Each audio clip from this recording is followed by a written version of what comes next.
Parliament. Good evening, Chief Minister. The main headline here in today's budget, a surplus of £83 million. Tell us how the government has achieved that. Well, in fact, it's closer to £85 million by the time that we have now been able to reconcile all of the payments. It looks like it's closer to £85 million. Remember that a budget is two things principally. It's a report to the House about the performance of the economy in one particular year and a set of measures to stimulate the economy for the following year.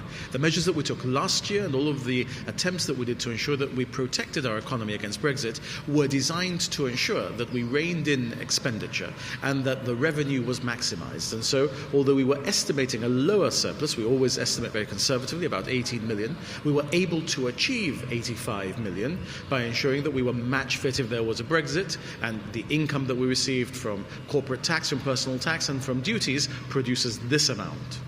So as part of the exercise to curtail on expenditure, you've had a £5 million underspend in the public sector. Does this go towards making up that surplus? Well, it goes, of course, towards making up that surplus because you have 5 million less that you have spent in the departments. Now, having said that, you also ensure that you estimate your expenditure in a way that is not as conservative as the way as you estimate your revenue, so that you are balancing the books in a way that is safe. But what we wanted to do was to demonstrate that we were coming to grips with departmental expenditure and ensuring that no spending occurred which didn't have to occur, and that's why the departmental expenditure was lower than might have been expected.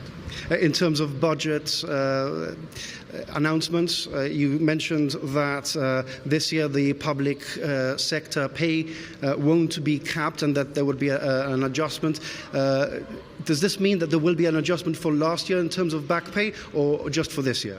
No, it means two things. It means that going forward we have a public sector pay rise, which is inflation, 2.1% across the board. There's no pay cap.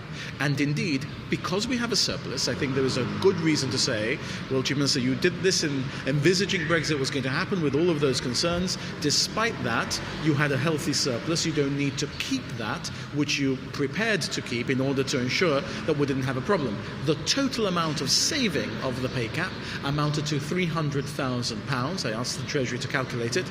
We're able to give that back to those on senior civil service and public sector pay who are above £46,000 because this year we did not have a Brexit shock. The average or the aggregate public debt stands at £435 million or just over that. Now, you mentioned that you're going to be renegotiating that with some of the creditors, the banks, but will public debt itself come down? Well, of course it will come down. I've anticipated it will come down again next year. But there's a tranche of that, 200 million of that, which has been debt for many, many years, for almost 15, 20 years. And that has been constantly renegotiated. It's been with Barclays and NatWest for some time. The deal that we have with Barclays is not such a good one. Barclays are not in Gibraltar anymore. And so we want to look at how we refinance that to get a better rate of interest. At the moment it's very high, 5-something%, and to ensure that we place it with those who we think are providing the best deal for Gibraltar.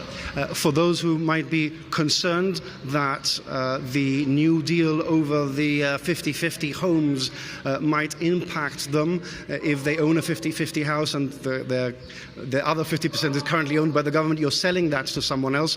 What do you have to say for them? We're selling it with a zero impact. So remember that we're going to do two things. In order to build new homes, you have to have construction finance and you have to have an element of equity that you put in yourself.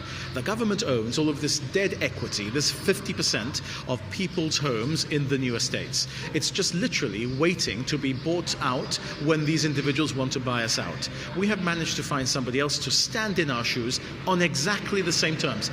Nothing will change if you are presently a 50-50 purchaser. Instead of the government holding onto that equity, somebody else will have that equity, but nothing will change, exactly the same terms. And this enables us to entail the production of 50-50s for future generations. Chief Minister, very, very quickly, you said that the GST was quibbling over accounting minutiae.